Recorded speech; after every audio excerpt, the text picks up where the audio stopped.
specialty coffee by definition, and we do have a definition, a far more detailed definition on our website, but a specialty coffee is coffee that can be, meets a certain standard. So it has a cupping score of over 80, generally is considered, out of 100, is considered standard.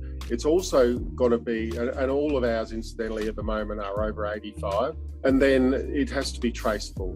So the coffee needs to be able to be traced back to origin, at least to the group of farmers that have produced it, and even better still is the actual farm and farmer.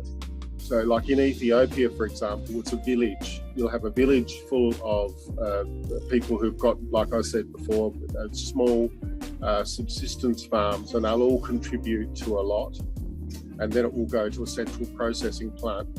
But one of the most important things about specialty coffee is its quality and traceability, and that's the amount of defects that you find. There's a number of different things, but it's all based on quality. So the quality of the green coffee that we expect when we're purchasing specialty coffee is of the highest standard.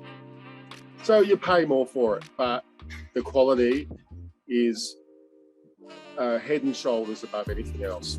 So apart from the traceability, to meet the quality standards, it has to be independently assessed by usually independent tasters, for lack of a better word. They're called Q graders, go around, and they're professionals that grade coffees. So the number one thing is the taste, and then the lack of defects. The uniformity of size, so they're graded into size, not a broad range of sizes, so they'll be within a tight range. However, having said that, you can have premium quality, premium tasting specialty coffee that has a broad range of sizes. Generally though, they're very tight and very few defects. So they're all matured to the same age. They're all generally hand-picked at their ripest. And that's basically how they're graded. The commercial roasters, the large-scale commercial roasters, don't use specialty coffee simply because the profit margins aren't there. So it's unlikely that the really large-scale commercial coffee coffee supplier would be using specialty coffee simply because of price. However, that's not to say that what I would call a large-scale roaster compared to us, very small, who is very small, can't use specialty coffee. And Melbourne is a prime example of some what we would call large-scale roasters doing really nice specialty coffee.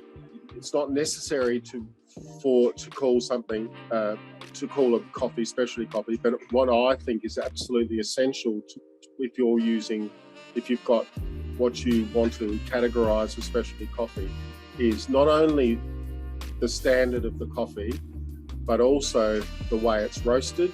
So it's roasted individually to a certain profile which maximises the flavour. So that's one of the big differences between really good specialty coffee roasters and average specialty coffee roasters, and certainly commercial roasters, is they pretty much roast it all the same. And then you start to get coffees that all taste a bit the same. So I think it's absolutely essential, if you're doing specialty coffee, that you roast the coffee to do each of the individual coffees justice. You need to roast a profile that matches that coffee to get the most flavour out of it.